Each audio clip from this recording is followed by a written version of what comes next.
Antes de que la maldad existiera, mucho antes de que el primer ser humano habitara la tierra. En los cielos reinaba la infinita bondad, todo era perfecto. Todo ángel irradiaba una enorme luz y le tenían un increíble respeto a su Padre, el creador de todo. Pero entre todos los ángeles, uno se destacaba por encima de todos los demás, Lucifer. Este querubín era el protector y sacerdote del santuario de Dios en el cielo. Era el jefe de todos los ángeles, el más grande en la capacidad natural en fuerza y sabiduría. Era el más grande en honor y dignidad. La estrella más brillante de todas. Lucifer había sido el primogénito de todas las creaciones. Él fue la primera obra que Dios modeló con sus hermosas manos. La primera creación en absoluto y se deleitó en hacer de él su obra maestra. Le otorgó poder, como no otorgó a ningún otro ángel. Él poseía la inteligencia más grande solo después de Dios. Lucifer, quien según el cristianismo ahora es Satanás, es mencionado muy poco en las Santas Escrituras y lastimosamente su importante historia en los cielos no se encuentra detalle. Por lo que en este video te hablaré muy a fondo sobre todo lo que dice la Biblia acerca de Lucifer, cuál fue su pecado y por qué se rebeló contra su creador. Exploraremos los pocos pasajes bíblicos que hay sobre este ser y para hacer el video más completo, citaremos varios escritos no pertenecientes a la Biblia, pero que según las pocas menciones en las Santas Escrituras sobre esto podría tener mucho sentido. No te lo pierdas porque estoy muy seguro de que le encantará. A medida que va pasando el video les iré dejando todas las fuentes de la Biblia y también les dejaré las fuentes de los textos que he citado para este video. Sin más, bienvenidos. A lo largo del tiempo este ser que alguna vez fue un ángel de los más respetados y admirados, ha tenido un papel importante en el cristianismo, ya que Satanás representa la maldad y el sufrimiento eterno. Es el adversario de Dios y tentador. Primero su único objetivo, tal como lo plantean las Santas Escrituras, es seducir a los que guardan los mandamientos de Dios y conducirlos hacia sus propias tinieblas. Por lo tanto, es importante conocer más sobre este ser. ¿Pero qué nos dice exactamente la Biblia? Para esto nos iremos a Ezequiel, capítulo 28, versículo 12. Tú eras el sello de la perfección, lleno de sabiduría y acabado de hermosura en Edén. En el huerto de Dios estuviste, de toda piedra preciosa era tu vestidura, los primores de tus tamboriles y flautas estuvieron preparados para ti en el día de tu creación. Solo leyendo esto ya se nos hace más o menos una idea de lo hermoso y perfecto que era el sello de la perfección y estaba acabado de hermosura. Tenía mucha sabiduría en los cielos.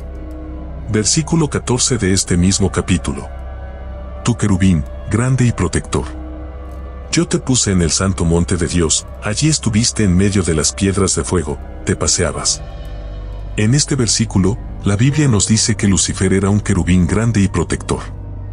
Los querubines son en la jerarquía angelical de los más altos, solo después de los serafines, que son los que están más cerca a Dios para alabarle. Los querubines son ángeles poseedores de dos pares de alas, tal como lo están viendo justo en este momento. Ellos son los guardianes de la gloria de Dios de los cielos y de las estrellas. Su nombre significa los próximos o también los segundos. Se cree que, aunque no están ante los hombres, sus luces divinas pueden influir sobre nosotros de manera positiva, recordando a la humanidad la gloria divina del Creador. Lucifer hacía parte de esto, siendo el más respetado, el más sabio y hermoso querubín, tal como lo hemos leído en estos versículos. Versículo 15 de este mismo capítulo. Perfecto eras en todos tus caminos desde el día que fuiste creado hasta que se halló en ti maldad. Este versículo tiene significado porque explica que Dios no creó el mal. Él creó algo perfecto. Satanás es el que creó el mal. A causa de la multitud de tus contrataciones, fuiste lleno de iniquidad y pecaste, por lo que yo te eché del monte de Dios y te arrojé de entre las piedras del fuego. Oh querubín protector. Se enalteció tu corazón a causa de tu hermosura, corrompiste tu sabiduría a causa de tu esplendor. Pueden encontrar más en Ezequiel, capítulo 28, los invito a que lo lean. Ya nos queda más que claro que Lucifer, por su belleza y su sabiduría, por el deseo de querer más, se llenó de mucho odio y maldad, lo que lo llevó a pecado. Él no tenía todo respeto, amor de su padre, admiración del resto de ángeles. Pero Lucifer quería más en su corazón, creció el orgullo y a causa de esto quiso tener la gloria de Dios. Es importante que recordemos esto porque ahora citaré otros textos que no se encuentran en la Biblia, pero que nos da mucho más detalle de lo que posiblemente pasó en su caída y la guerra que hubo en el cielo. Isaías, capítulo 14, versículos 12 al 14. También nos habla de Lucifer, como caíste del cielo, oh lucero, hijo de la mañana. Cortado, ¿fuiste por tierra tú que debilitabas a las naciones? Tú que decías en tu corazón subiré al cielo en lo alto junto a las estrellas de Dios, levantaré mi trono y en el monte del testimonio me sentaré a los lados del norte sobre las alturas de las nubes, subiré y seré semejante al Altísimo. Jesús también vio cómo Satanás cayó del cielo en Lucas, capítulo 10, versículo 18. Jesús dice: yo veía a Satanás caer del cielo como un rayo. Como dije anteriormente, hay muy pocas menciones de Lucifer y su caída, por lo que solo podemos tener en cuenta esto que hemos mencionado. Ahora, con todos estos capítulos y versículos de los que ya hablamos, citaremos uno de los libros que para mí explica mucho más a detalle su verdadera caída. Claro, esto se los digo porque ya lo leí. Tiene mucha similitud con todo lo que dice la Biblia. El siguiente relato está inspirado en el libro Historia del Mundo Angélico del sacerdote Antonio Fortea. Algunas de las cosas las mencionaré de manera literal, tal como lo plantea este excelente escritor y sacerdote, y otras no, por lo que les dejaré en la descripción a fuente por si quieren leerlo ustedes mismos. Yo se los recomiendo muchísimo. Ahora sí, empecemos. Lucifer era el más hermoso y el más poderoso de todos los ángeles. Irradiaba más luz que cualquier ángel que existía. Su belleza en los cielos y su enorme poder no se comparaba con ningún otro ángel. Lucifer, también conocido como la estrella de la mañana, era brillante e inteligente. Él sería el sello de la perfección, lleno de sabiduría y acabado en hermosura. Todos los ángeles lo admiraban y lo respetaban. Ciertamente Lucifer era la más bella creación de Dios, su obra maestra. No podrían hacerse una idea de cómo era él, cuando salió de las manos de Dios. No pueden imaginar cómo después muchos pudieron alejarse de Dios por seguir a una criatura. Por muy grande que sea el sol, cuando uno se pone detrás de la luna, esta misma le puede eclipsar totalmente. Así también, si uno se ponía detrás de Lucifer, daba la sensación de que él era el centro de todo. El lucero de la mañana daba la sensación de que él solo valía más que todo el resto de las jerarquías angélicas. No era así, pero era tan increíble.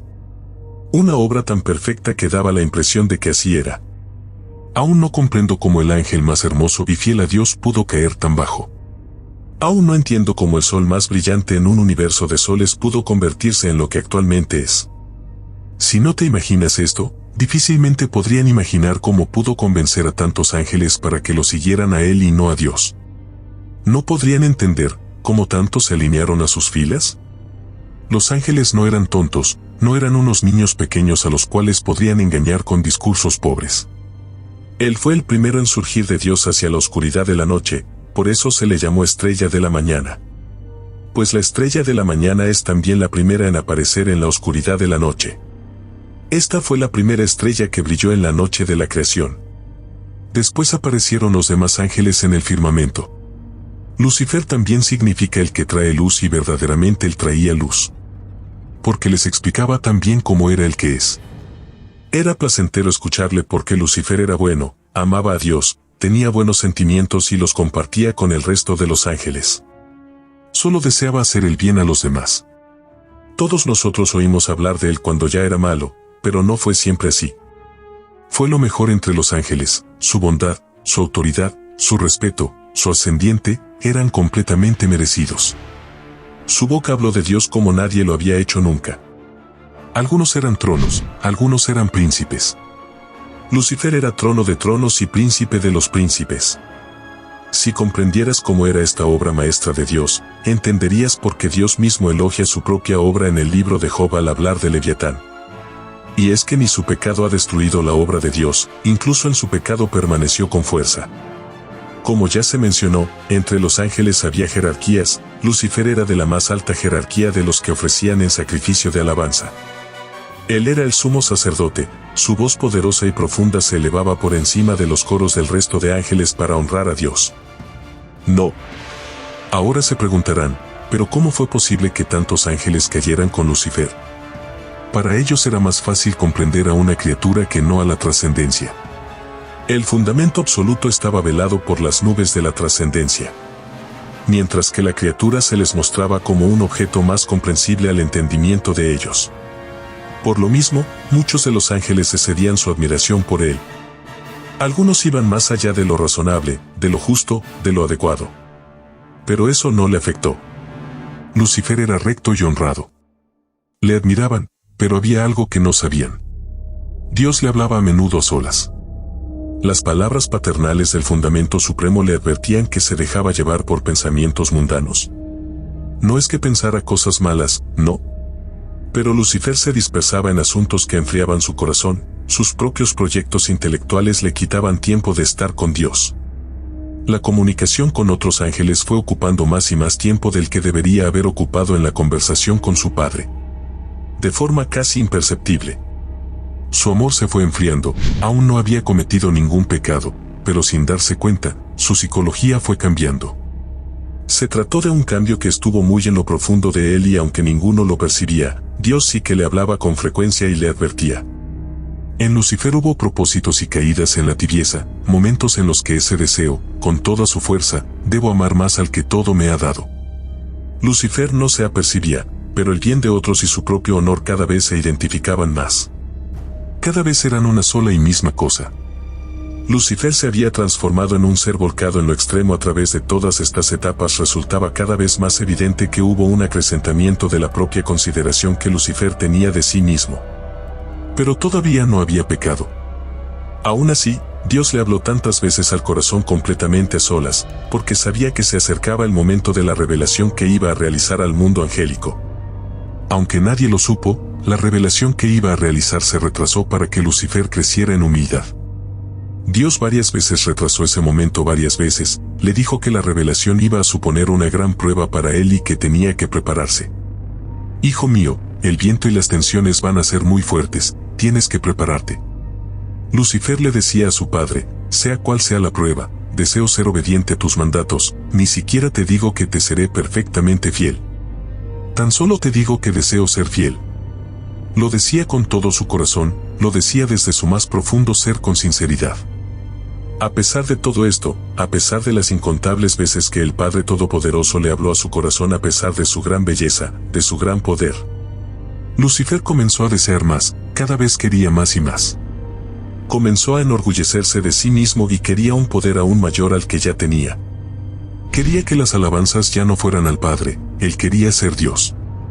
Supo reconocer que sus cualidades superaban ampliamente al resto de los ángeles y empezó a desear la gloria que solo podía pertenecer al Creador. Lucifer era libre, aunque le costase, podía superar sus propias tentaciones y ser fiel, aunque cayera, podía finalmente salir airoso de la prueba solo. Si Lucifer se sobreponía, saldría de la prueba más obediente, más humilde. Aún así, su padre volvió a retrasar el momento de la prueba. Volvería a aconsejarle, volvería a ofrecerle más tiempo en lo que quería mucho y como amor de padre a hijo, sintió que podía cambiar. Llegó un momento en el que hubo que pensar en los demás ángeles y no solo en la historia personal de uno de ellos y el día que tanto se esperaba llegó. Se hizo él en los cielos, el firmamento cayó y Dios habló de un modo solemne. Dios les dijo a los ángeles que crearía un universo material, les enseñó cómo la vida florecía en él, les dijo que crearía la humanidad. Tal noticia conmovió mucho. Los ángeles se alegraron mucho de oír al Creador anunciar esta gran noticia. Los sorprendió mucho el plan de Dios, era algo que jamás se les habría ocurrido. Y entonces añadió que hasta ahora le habíamos adorado a él como Dios, pero que ahora les pedía algo más difícil que le adoráramos hecho hombre. Jesucristo será su nombre. La segunda persona de la Santísima Trinidad, la cual para los ángeles era un misterio, se revelaría a la humanidad. Dios se les mostró bajo el misterio de la encarnación y les dijo: adórenme. Bajo esta apariencia adórenme, bajo estos ropajes humanos. Tal acto fue maravilloso, ver cómo la luz de la luz se hacía completamente carne, fue algo asombroso. Pero, aunque millones de ángeles estaban felices de ver lo que estaba pasando, uno de ellos no podía moverse, no podía decir nada y solo se quedó viendo lo que pasaba. Su mirada era como un pozo vacío, en su rostro se podía ver cómo todo se destruía dentro de él.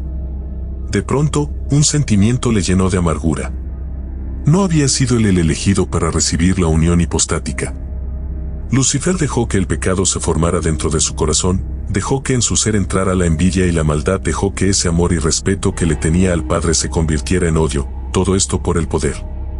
Lucifer evaluó las posibilidades por las que tal unión hipostática hubiera podido haberse llevado a cabo en el mismo Lucifer. Sin perder su propio yo, el Lucifer hubiera sido el vaso más perfecto para contener la divinidad hecha criatura, sin dejar de ser Dios. Porque Dios escogía lo más imperfecto, pensó. Porque Dios me humilla. Con muchas preguntas y con una fuerte ansiedad que le consumía Lucifer, siendo el único que no se arrodilló ante Dios, abrió lentamente sus labios y dijo: no. Pronunció esto de manera seria, carente de emoción. Su mirada se encontraba enfocada en el trono de Dios. Repitió fuertemente, como si de un rey se tratara: no. Los ángeles que estaban ahí no creían lo que pasaba, no podían creer que el ángel más puro y bello estuviese diciendo esto frente a Dios. Vuelve su mirada a la multitud de ángeles y les explica con mucha seguridad que lo que Dios decía estaba mal. Con mucha inteligencia y sabiduría, explica el porqué de esta afirmación. No se dan cuenta de que esto no puede ser, de que Dios no nos puede pedir un sinsentido. No somos nosotros los que tenemos que aceptar lo inaceptable. Es Dios quien ha hecho algo incorrecto. Los ángeles quedaron sin palabras, tenían toda su atención a Lucifer. Lo que decía parecía tener sentido, no porque lo fuera, sino que él sabía muy bien cómo hablar con sabiduría. Ante este primer discurso de Lucifer, se escuchó una voz muy fuerte, una voz asombrosa que dijo: ¿quién como Dios? Esta afirmación valió más que un discurso completo. Fue el grito que despertó a todos. Su exclamación fue para muchos más convincente que todas las razones del rebelde. Así él, el pequeño Miguel, un arcángel de menor jerarquía, se plantó junto a Lucifer y le dijo en la cara: eres un soberbio. Esto se lo dijo cuando Lucifer aún era respetado, llamado por todos, cuando estaba en la cima de su honor. Nadie se hubiera atrevido a hacer eso. Las palabras de Miguel poseían tal convicción que hirieron profundamente a Lucifer. Para él fue muy doloroso, que tuvo que volver sus espaldas ante Miguel y retirarse. Lucifer lloró de rabia, pero no lo pudo resistir. Así inició la gran rebelión. Empezando entonces a formar un fuerte ejército con los ángeles que le seguían y estaban dispuestos a luchar con él. De alguna manera, el discurso que dio con tanta seguridad logró quedar en el pensamiento de muchos ángeles. Era algo que invadía por completo su ser. Muchos se confundieron y sintieron que Lucifer podría estar más cerca de ellos si adoraban a él. Pudo convencer a muchos.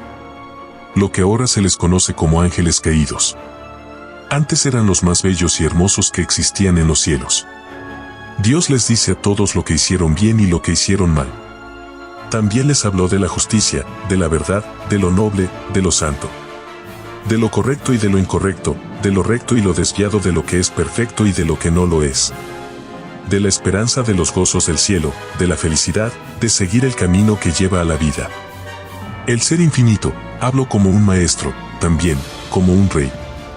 Aquí venía lo más sorprendente: Dios iba a pedir más. Aquello que había mencionado solo era una prueba y el santificador debía pedir más a los ángeles para forjar sus espíritus en el fuego de la prueba. El misterio de la encarnación no era todo, se le reveló la historia de iniquidad que corrompería a los hombres. Esos seres finitos ingratos encima iban a rebelarse. No solo se iban a rebelar, también le iban a matar. Increíble, podría ser más absurdo. Que te den la prueba más grande de amor y tú respondas con el odio. De pronto, algo cambió en muchos ángeles más. Se suponía que tenemos que adorar a un Dios crucificado. Nosotros, seres gloriosos, debíamos arrodillarnos ante aquel cuerpo destruido, ensangrentado, cubierto de heridas, doliente hasta el límite. Pero la visión de la crucifixión fue algo terrible. ¿Esto fue lo que derramó la copa? Más y más ángeles decían: Lucifer tiene razón, Dios no puede pedirnos algo contrario a la lógica. La duda apareció: ¿y si Dios no es tan Dios? ¿Y si Dios era únicamente un ángel muy poderoso? ¿Y si solo era un Lucifer más grande? En cualquiera de los casos, el puñal ya había sido clavado en muchas de las mentes de los ángeles. Si Dios nos pide algo incorrecto, entonces ya no es Dios. Poco a poco más y más ángeles cayeron, incluso tronos y principados en la rebeldía. La desarmonía se extendió por todas las jerarquías. El poder del error no podía ser subestimado. Entre los ángeles fieles a Dios había uno en especial, uno que destacaba en toda la lucha que había. Este fue de los más fuertes, aunque no se trataba de un ángel superior, su amor sí que lo era. Fue él el que mantuvo más viva la llama de la fidelidad en los peores momentos de la batalla, cuando todo se vio más negro, cuando pareció que la mitad de los ángeles iban a rebelarse. Y él pudo transmitir esa llama, se destacó en el bien y su fe alumbró a muchos. Fue el que en el momento más oscuro, en la hora más terrible en que las multitudes comenzaron a dudar, había gritado en medio del inicial silencio general: ¿quién como Dios? Y así quedó su nombre, Miguel, el luchador infatigable e invencible. Miguel se seguía destacando como guerrero, la luz de su enorme fe y amor alumbró a muchos. Hubo una fuerte lucha. Miguel y sus ángeles contra el dragón y sus ángeles, donde la verdad, la fe y la esperanza ganaron. El arcángel Miguel, siendo un ángel de menor jerarquía, ganó la batalla porque siempre estuvo del lado de Dios, siempre tuvo fe y su creador lo acompañó en todo momento. Esto dio como resultado que Lucifer, quien ahora es Satanás, fuese expulsado del cielo con todos los que le seguían. La tercera parte de todos los ángeles cayeron con él. Y así fue como terminó esta batalla en los cielos, donde el ángel que alguna vez fue el más perfecto y hermoso, fue expulsado. Desposeído de casi todos sus atributos, cayó a lo más profundo del abismo y su propósito es seducir a los que guardan los mandamientos de Dios para llevarnos hacia sus tinieblas. Es increíble esta historia y espero que te lo hayas disfrutado tanto como yo. Gracias a todos los que se quedaron hasta aquí. Si les ha gustado, recuerden suscribirse, dejar su reacción y activar la campanita. Cuídense mucho y nos vemos pronto. Esto es, ¿qué dice la Biblia?